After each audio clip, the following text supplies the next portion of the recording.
Are you there, John? Can you hear me okay? Yeah, we can hear you and we can Oh, see you now hang as on. well. Now obviously I've got some. I can't hear you. Just give me a second here. I Okay. thought I had this all ironed out. Maybe my speakers are set to a different setting. Let's see, audio here, sound. Uh, Play sound through Apple speakers.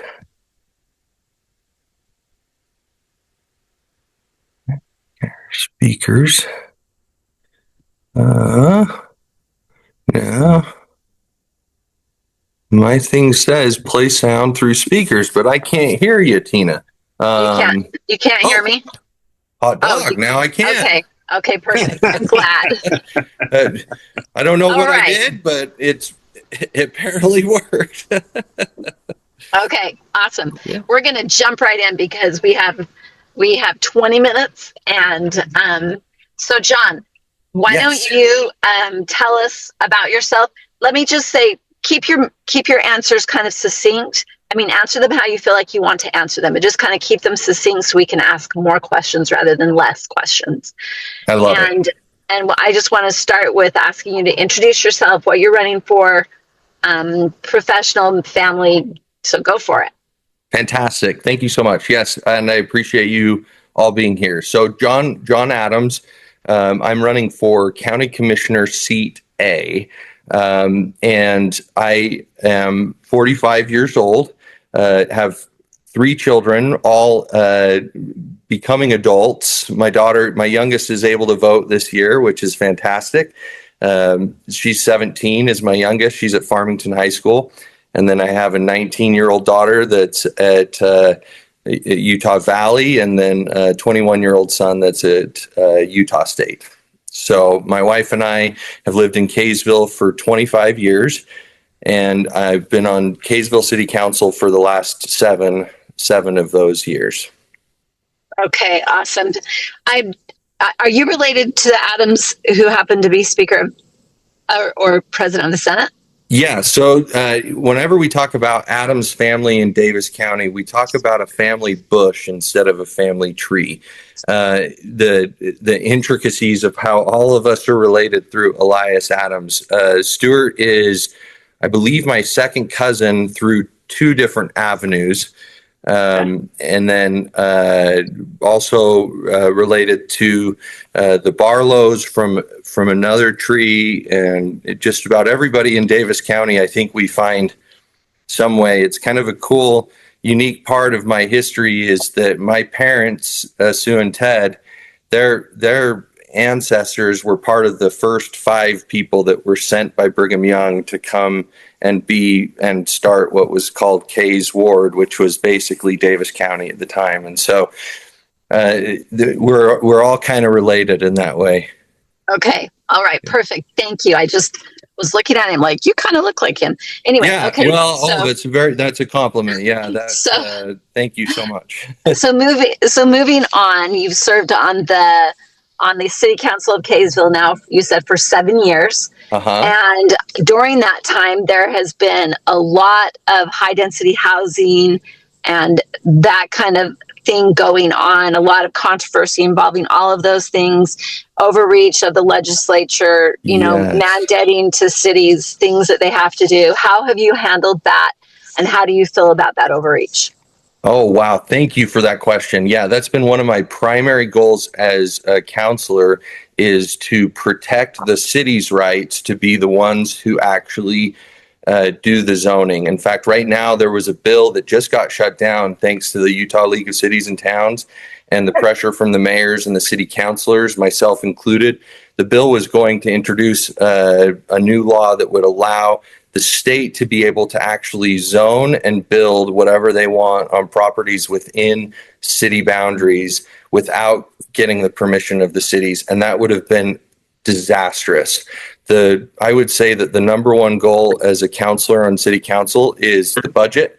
And then my second biggest goal, or I would say responsibility, is rezoning. And so when people come with a rezone and they have high density and they're using the state as a reason for why we should rezone it, the first thing I say to them is, we aren't the state. We are a city. And the second thing I say to them is, I get that there's a housing problem, but bring me a project with single family homes that are not allowed to be rented and that are going to be affordable, and I'll consider some density. And that's my biggest push to developers, is build some homes that are affordable and that our kids can buy. And now you're starting to solve the problem. And so there's been a couple ideas that I've had that I've run by the state that I think are good ideas, but that's been my primary focus with them. In fact, I was in a meeting with the governor, and the governor was kind of telling us as cities, we need to start approving some of these things. And I raised my hand and I said, well, what are you telling the developers? What are you telling them that they need to do to help solve this problem? Because they're bringing us projects that are townhomes that are being bought by Chinese corporations that instantly turn them into rentals and don't solve the problem. So I've been a huge proponent of that. If you look at my history, I've voted very much against anything that's going to be density that includes rentals, especially. Okay, thank you. Yeah. I'm going to let Richard ask the next question. Okay. Hey, Richard. How are you doing? Good to have you here. Thank you. Just real quickly, could you please describe what type of conservative you feel you are, whether that's a staunch conservative or a moderate or a liberal? Where do you fit? How do you see yourself fitting in? Yeah, great question. And I think that's a great question for our day. I would say I'm a staunch conservative.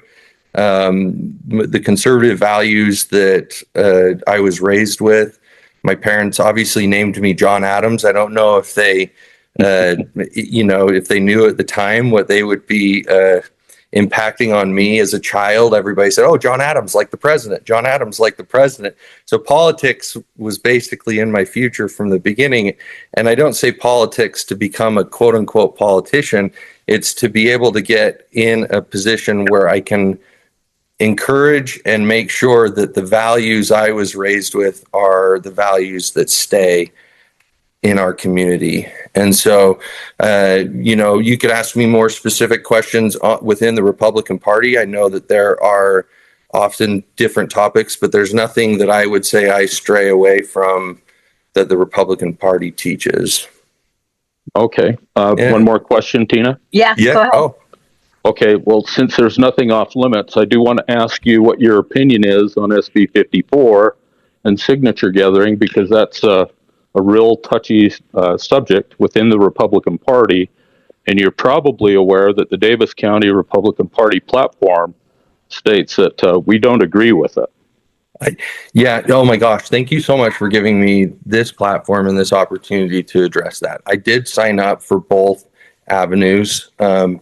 There was a couple reasons why I did that, and for Tina's sake of saying keep the answers short, I won't go into all of the details. More specifically, the idea of if there's two suspenders, I'm going to put both suspenders on. I'm not going to just put one on. And so when there's opportunities for me to have a chance to be the nominee or on the ballot, to be able to have a chance to represent.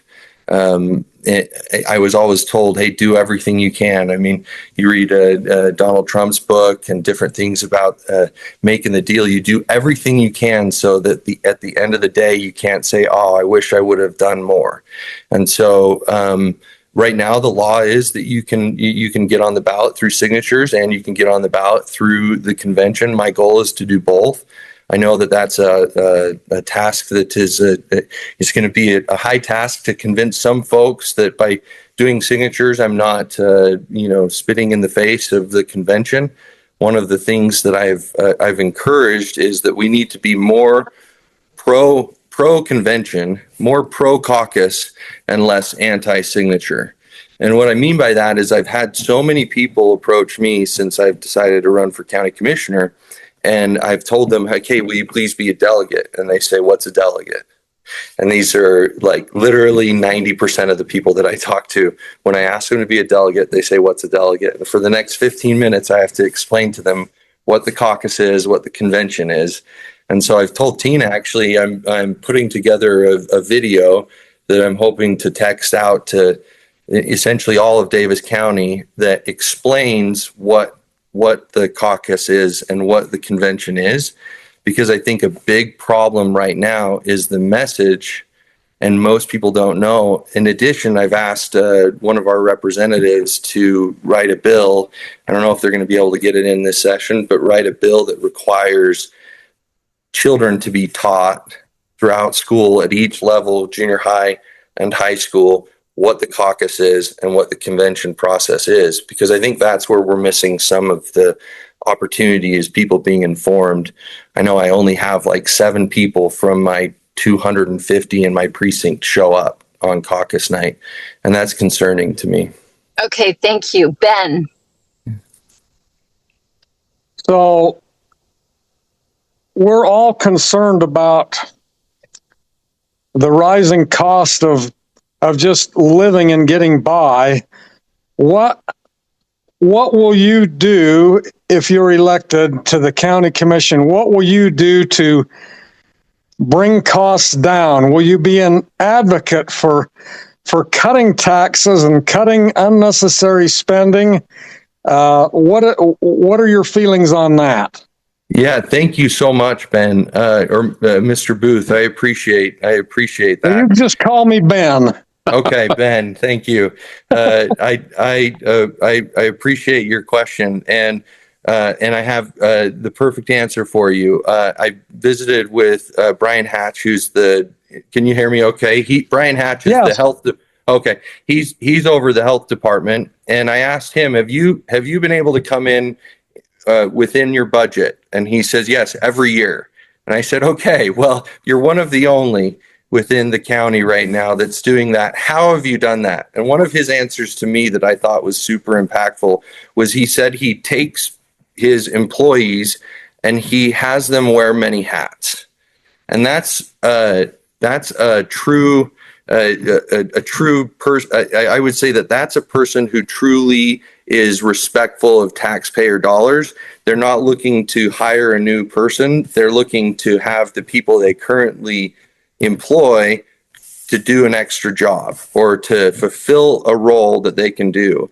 And I think that that's an element that we need to implement within the county rather than hiring more people. What the problem we got into right now, if you dissect it with the increase of taxes with the county, was that they used one-time funds to pay salaries or to hire people. And as there's some folks that would say that you would rather hire a business or have a businessman be your county commissioner. I would say that's completely wrong. You want someone who's had some government experience, who knows and understands that one-time funds do not make good use with hiring employees.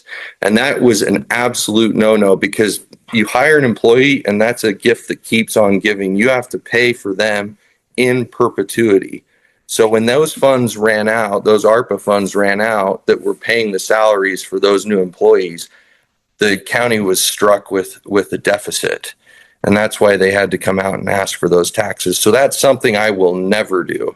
I've also looked at, and I can't make like a campaign promise, but I've looked at those who are living on Social Security, those who are living on fixed incomes, having their property taxes frozen or at least set on a different level once they retire. I think that I've experienced enough times on Kaysville.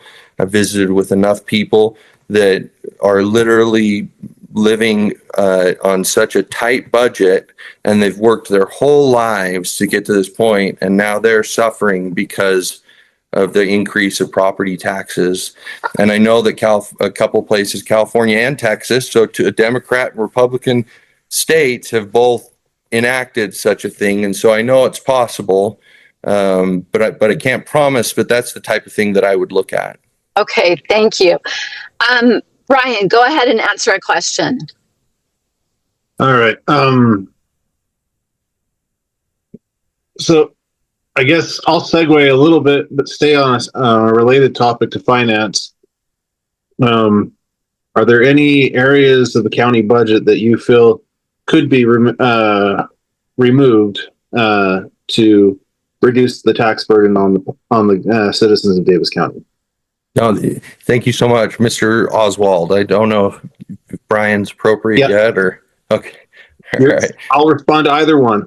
Okay. Well, I'll tell you that one of the things that I have learned with being on council for the last 7 years, and I believe it applies so much to being on a county commissioner, is that you have department heads, and those department heads are literally boots on the ground, right?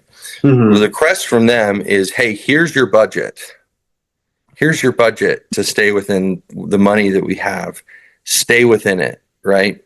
And so when I look at a budget and I go through and look at the line items, I don't know if they need those items, right? I haven't spent, for example, my career as a police officer. And so when the sheriff comes to me and says, we need money for this new sergeant, or we need money for this car, or whatever it might be, I can't say, no, you don't, right? So I don't necessarily have the experience to know. But what I can say is look at him in the face and say, is this a need? And then say, okay, how are you going to pay for it? And stay within your budget. And so for me, line iteming the budget and cutting probably wouldn't be my approach. My approach would rather be to build the trust and relationship with each of the department heads, and then make sure they know that I expect them to stay within their budget. So if they want to hire or pay for something, they better either save for it, or they better figure out a way to have one of their other employees do 2 jobs, or wear a couple hats, so that they can move the money that they use to pay for that person to pay for the person that they absolutely need. Okay, thank you. I think I'm gonna follow it up with one more question. We're about out of time.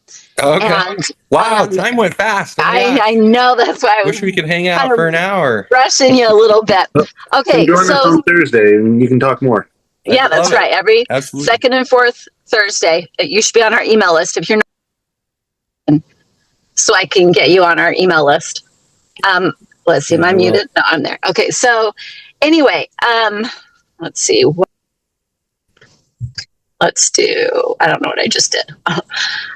Okay, so my final question is there's a lot of frustration among people who understand what's currently going on with public-private partnerships, really in the form of what we call public infrastructure districts. I would just like to, without explaining it all here, have you give us your feeling on that. Yeah, they're an absolute nightmare. I don't know if you've read or looked at this. There's a golf course, multi-billion-dollar golf course project just east of Park City, where they did such a thing, and it's now going bankrupt, and nobody knows what's going to happen to if essentially they've built the course, and a lot of the folks have built their homes, but now the monies that they had borrowed, incidentally, from again, a Chinese financing organization, those monies need to be paid back. And are they going to fall on, or is the burden going to fall on local citizens because they were government backed bonds? It's a huge discussion, and I think it's a giant problem. You encroach on taxation without representation. There's folks that purchase into an area and have no idea what's going on. I mean, it's very similar to my stance on private roads. For example, what happens a lot of the times when a developer comes in and says, well, we'd like to do this private road, they're doing that because they're less expensive. They don't have as many restrictions. But my first response to them is, okay, in 4 or 5 years, when there's cracks in this road and the neighborhood or HOA sends out, everybody owes $5,000 to come fix the cracks on the road. Guess what happens? They call the city and say, will you please add us as a public road and take on this burden? And that's what's going to happen with these PIDs. I mean, it's an absolute nightmare. Don't support it. Don't encourage it. It's not a good thing. Okay, I'm going to ask one more quick question. Yeah, I love it. But you really got to keep it short because we're over now. Okay. So how are you going to fight back against the overreach of the state government? Yeah, that's great. As county commissioner. As a county commissioner, I think that's one of the biggest roles that you can play is being a defense for the city. So it's interesting when you see, I'm trying to talk fast, when you have as a Republican Party to, Mr. Palmer's comment, as a Republican Party, we have always been about putting the government back in the hands of the state, right? Hey, federal government, stay out of our way. Let us have it in the state. And yet, when it gets to the state level, we have state legislatures that want to take the power away from the cities. And that, to me, is like the biggest two-faced situation that you can encounter. They should be following the same principles that they request from the federal government and letting it go back to the cities. Well, as a commissioner with 16 cities within the county, my goal is to say to the state, hey, back off the cities, let them do their thing. And an important element of that is being involved with the cities. As a counselor, I can tell you literally no times did commissioners just come to visit with me as a city councilor. And that's something that I'm going to rectify, because I feel like you have to know what each of your cities is dealing with and defend them to the state. If the state mandates you to put in a homeless shelter, but isn't going to, or a warming shelter, and they aren't going to give you the money to do any of it or to support it, I say to them, do what you will, state, but we're not doing it. Right? Because you guys can't inflict that upon us. You cannot tell us that you're saving the taxpayer dollars, but then make us have to then go to our citizens and ask them for the money. Because it makes you look great for re-election time, but it hurts us sorely. So no, I'm a big proponent of that. It's also why I think that we should probably see less and less probably developers and different folks on the state level, because a lot of the times it's difficult for them to distinguish between the serving their own interests and serving the interests of and I'm not saying there aren't great people and they aren't trying to do great things, but there's a little bit of that going on. All right, thank you. I'm going to give you 30 seconds to give your summation, whatever you want voters to know about you. Oh, thank you so much. Yeah, so I would say that one of the biggest and most important things about me is that I'm qualified for the job. I've served in local politics, so I understand the politics, and then the element of personality is a big key when you're talking about county commissioner. You have to be someone that can work with everybody, and spend just 15 minutes with me and you'll know that I'm a person that can work with everybody.